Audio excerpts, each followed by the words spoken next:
द्विघात समीकरण का जो रूप होता है, जो प्रारूप होता है, वो होता है ax का square plus bx plus c equal to 0। It means ये कहना चाहता है कि अगर आपको द्विघात समीकरण की पहचान करनी है, तो इस तरीके से अगर कोई भी समीकरण लिखा है मेरे लाल, मेरे बेटे, तो वो एक द्विघात समीकरण होता है। ठीक है, अब बात करते हैं द्विघात समीकरण को। जो द्विघात समीकरण है a x square plus b plus c equal to 0, इसको हल करने की, यानी इसके मूल ज्ञात करने की कितनी विधियां होती हैं। हल का मतलब होता है कि जिसका मान रखने पर पूरा समीकरण 0 बराबर हो जाए। तो बेटा इसको हम हल करते हैं दो तरीके से, पहला है गुणनखंड विधि द्वारा, और दूसरा है द्विघाती सूत्र, जिसे हम सीधाचार्य सूत्र कहते हैं।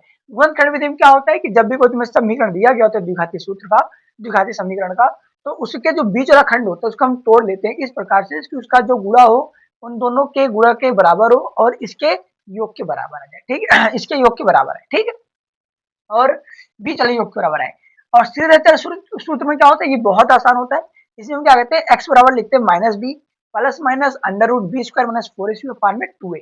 ये जो बी है बेटा, यही वाला बी है। यहाँ पर अगर बी का मान कुछ भी है, जो भी तुम्हारा समीकरण है, उस समीकरण जो बी का मान यहाँ रखोगे, जो ए का मान यहाँ रखो, जो सी का मान यहाँ रखो, मतलब जो जहां लिखा है वहां वहां तुम ए बी सी का मान रखोगे।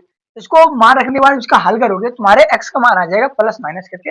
दो बार आंसर है बेटा, या तो प्लस में एक बार प्लस में आएगा, दूसरा माइनस में आएगा।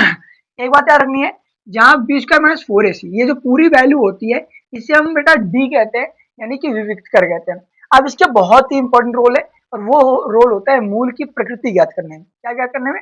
मूल की प्रकृति। मूल की प्रकृति मतलब कि वो वास्तविक होगा या फिर परमेय होगा, अपरमेय होगा, अवास्तविक होगा, इसी प्रकार की तमाम बातें। तो अगर हमें द्विघात समीकरण के मूलों की प्रकृति ज्ञात करनी है, तो हमें विविक्त कर के पास जाना होता है। विविक्त करके देखो, विविक्त कर के आधार पे मूलों की प्रकृति चार प्रकार की हो सकती है, जो कि यहाँ पर मैंने 1 2 3 4 करके लिख रखी है। ठीक है, आगे देखो।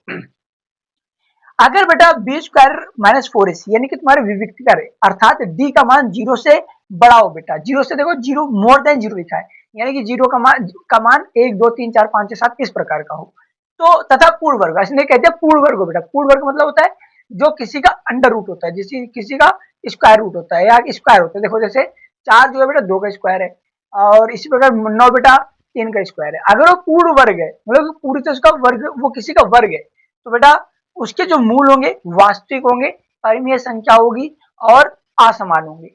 वास्तविक होंगे, परिमेय होंगे और अपरिमेय होंगे। लेकिन बेटा सेकंड, यदि बी स्क्वायर माइनस 4ac का मान 0 से छोटा है, यदि बी स्क्वायर सॉरी बड़ा है, 0 से बड़ा है, तथा पूर्ण वर्ग नहीं है बेटा, बोल रहा है पूर्ण वर्ग ना हो, पूर्ण वर्ग ना हो मेरे लाल, तो पूर्ण वर्ग ना हो इसका मतलब जैसे 3 हो, 7 हो, 2 हो, 8 हो, 6 हो, 5 हो, तो यानी पूर्ण वर्ग नहीं हो, तो मूल वास्तविक होंगे लेकिन अपरिमेय होंगे। अब हमने पहले चरण बताया था, पहले चरण में बताया अपरिमेय क्या होता है, अगर रूट के अंदर कोई नंबर लिख दो अभाज्य संख्या, तो एक अपरिमेय होती है। रूल नंबर 3 बेटा, यदि बी स्क्वायर माइनस 4ac का मान 0 के बराबर है, यानी इक्वल हो जाए, बी स्क्वायर माइनस 4ac का मान 0 बराबर, यानी कि तुम्हारे विविक्त का मान 0 बराबर आ जाए बेटा, तो जो मूल होते हैं वो वास्तविक होते हैं और एक समान होंगे, यानी कि जो अल्फा का मान होगा वो बीटा, अल्फा बीटा क्या बेटा, यहाँ मूल है, अल्फा बीटा क्या मूल है, तो यानी कि जो तुम्हारा पहला मूल आएगा वो तुम्हारा दूसरा मूल आएगा। अब आगे चौथा, यदि बी स्क्वायर माइनस 4ac का 0 से छोटा हो जाए, अगर 0 से छोटा होगा तो जाहिर सी बात है एक निगेटिव नंबर होगा।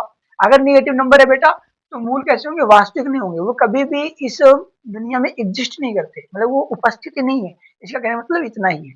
बात करते हैं नंबर 3 की, अगर तुम्हें द्विघात समीकरण के मूलों का योगफल पूछे या फिर वह गुणनफल पूछे बेटा, तो अगर योगफल पूछेगा तो अल्फा प्लस बीटा पूछेगा, तो बी अपान ए रखो, जो तुम्हारे बी का मान है बी में रखो, और जो तुम्हारा ए का मान है बेटा उसे ए में रखने की, बी का मान ऊपर और ए का मान नीचे करके तुम अल्फा प्लस बीटा का मान निकाल सकते हो। लेकिन बेटा तुमसे पूछे अल्फा और बीटा का गुणनफल, यानी कि उनके मूलों का गुणनफल क्या होगा बेटा, यानी अल्फा इंटू बीटा, तो ऊपर सी का मान रखो, नीचे ए का मान रखो, ठीक है, सी बटे ए। बात करते हैं बेटा चौथा, अगर तुम्हें अल्फा बीटा दिया गया हो, अल्फा और बीटा का योगफल दिया गया हो, अल्फा बीटा गुणनफल दिया हो, कुछ भी दिया हो बेटा, अगर तुम्हें अल्फा बीटा दिया है या फिर अल्फा और बीटा का योगफल दिया हो और गुणनफल दिया हो, तो आप द्विघात समीकरण बना सकते हो किस प्रकार से, x square minus alpha plus beta into x, और प्लस में alpha into beta equal to 0। ठीक है बेटा, x square minus alpha plus beta into x plus में alpha into beta equal to 0 बेटा। ठीक है, मैं उम्मीद करता हूँ कि मैंने तुम्हें द्विघात समीकरण का ये जो कॉन्सेप्ट है बेटा 10 मिनट के अंदर में समझा रखा है। अगर तुम चाहते हो कि पूरा का पूरा चैप्टर 10-10 मिनट में कवर हो जाए, तो नीचे डिस्क्रिप्शन में आपको प्लेलिस्ट की लिंक दी गई है, आप प्लेलिस्ट पर जाइए, जो भी आपको टॉपिक पढ़ना है, चैप्टर पढ़ना है, आप उसको चेकआउट कर सकते हो, ठीक है। और अपने दोस्तों को, मित्र भाई बंधुओं को शेयर करो यार, ताकि हम भी बूस्ट हो, हमें भी आगे बढ़ना है, ठीक है। मिलते हैं अगली वीडियो में, टेक केयर, लव यू।